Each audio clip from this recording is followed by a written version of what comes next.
obispo. Lalapit kayo sa obispo. Ayan. Sasabihin ng obispo. Yan, lagyan nyo na sinasabi ko. Pag nakaganyan ng buhok, gagawin pa yan yung basura para mailagay na. Oo, dapat. Kaya kailangan dapat malinis ano. Tanggapin mo ang Tatak ng Espiritu Santo. Sumayin nyo ang kapayapaan. Sumayin nyo ang Kapayapaan. Maiyo.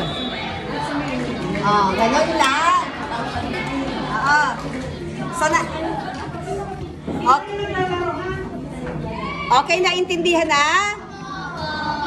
Ganun lang ang ating gagawin. Yung tatanggapin nyo lang yung salita. Tandaan nyo, pakinggan nyo yun ha. Sasagot kayo. Yun yung sangkap salita. Tanggapin mo. Tanggapin mo. Tanggapin mo. Ang tatak Ang Espiritu Santo. Amen. Sumayo ang kapayapaan. So, yun lang naman ang ating mga kailangan na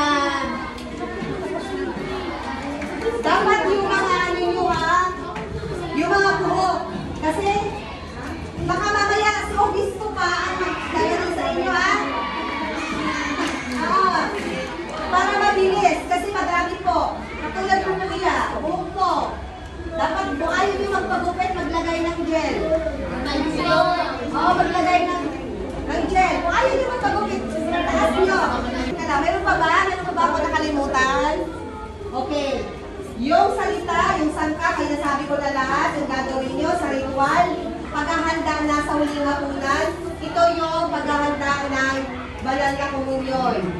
So, dapat lahat kayo ay tatanggap ng banal na komunyon. Hindi na yon sa dila kasi tapos na kayo sa first communion. Kayo ay regular na sa kamay na.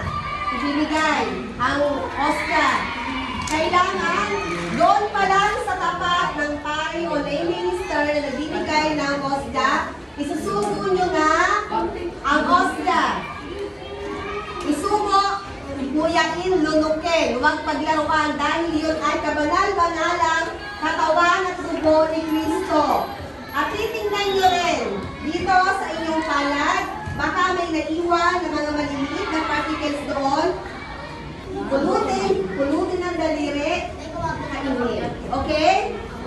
Bilang respeto, pag habang mapalapit kayo doon, ito pa pala katandaan kasi napakaraming Kristiyanong Katoliko na nakalimutan na hindi na siguro nila matandaan na ang dapat na duro, habang itinataas ng pari ang hostia at ang kalis, yung piniprepare pa lang niya, kinokonsentrado pa lang niya ang hostia at ang alak, habang itinataas yon, tayo dapat ay nakatingin sa hostia.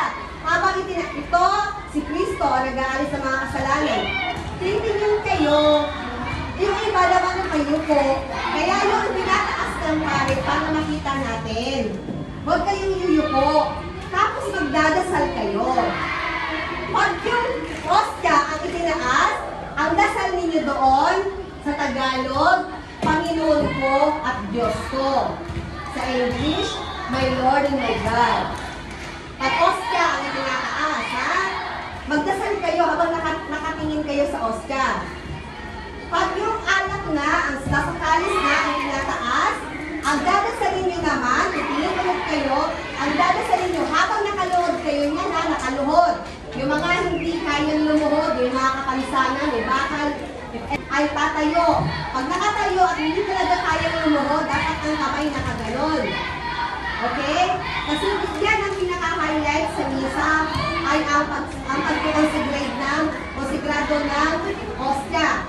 Kasi sa banal na espiritu, ito ay nagiging ganap na katawan at dugo na ni Kristo. Ha?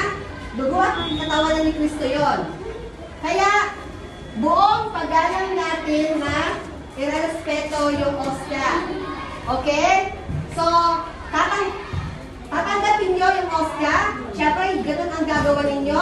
Pag itinaas ang kalis, ang dasal ninyo, Lord, maawa kayo sa amin. Panginoon, kaawaan mo ako. Kaawaan. Pag tinaas ang kalis, mayroon kayong dasal. Okay?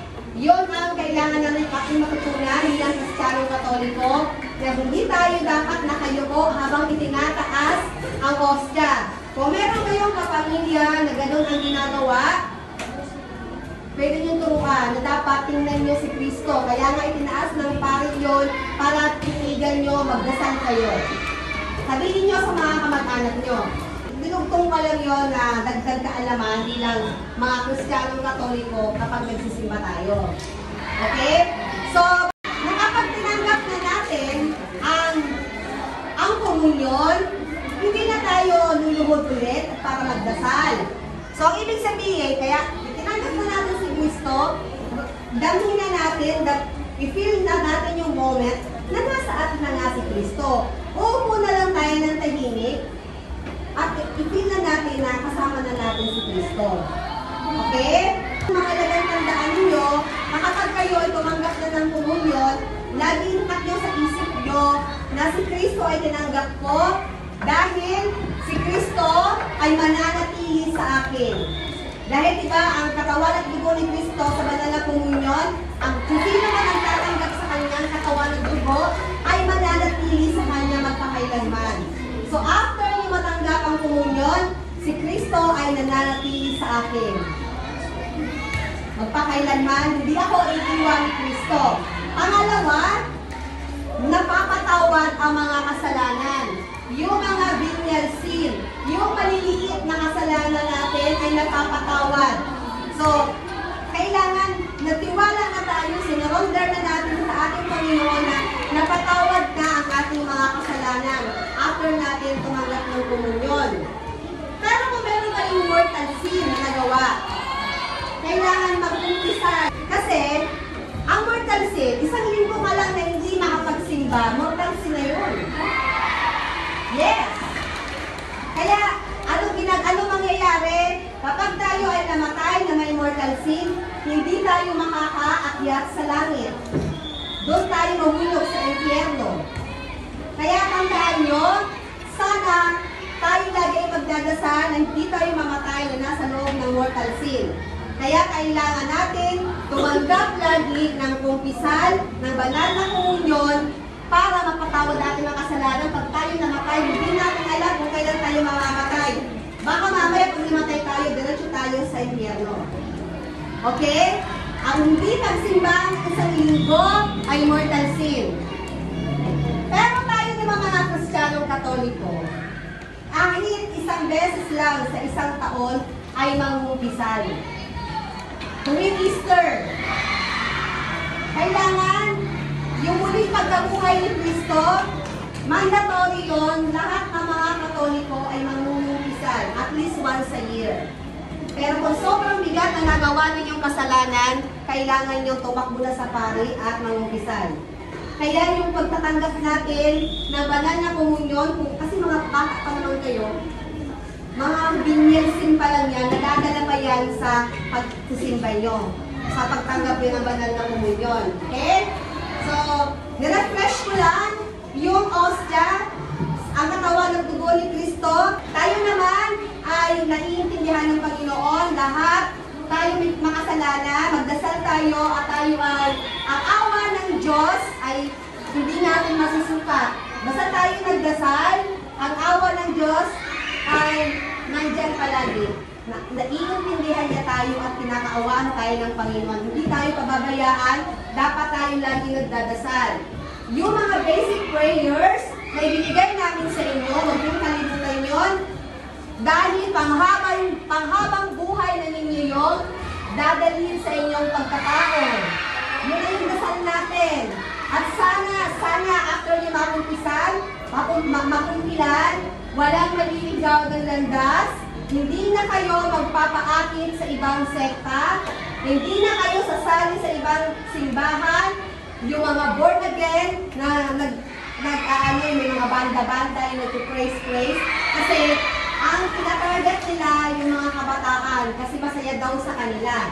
Kaya sana, itanin nyo sa inyong mga puso na ang tunay na simbahang itinatag ni Kristo ay ang Roman Catholic na mayroong sakramento na daluyan ng mga biyaya ng Diyos na meron tayo ngayon. Okay? na hindi natin ito ipagpapalit dahil nasa katotohanan na tayo.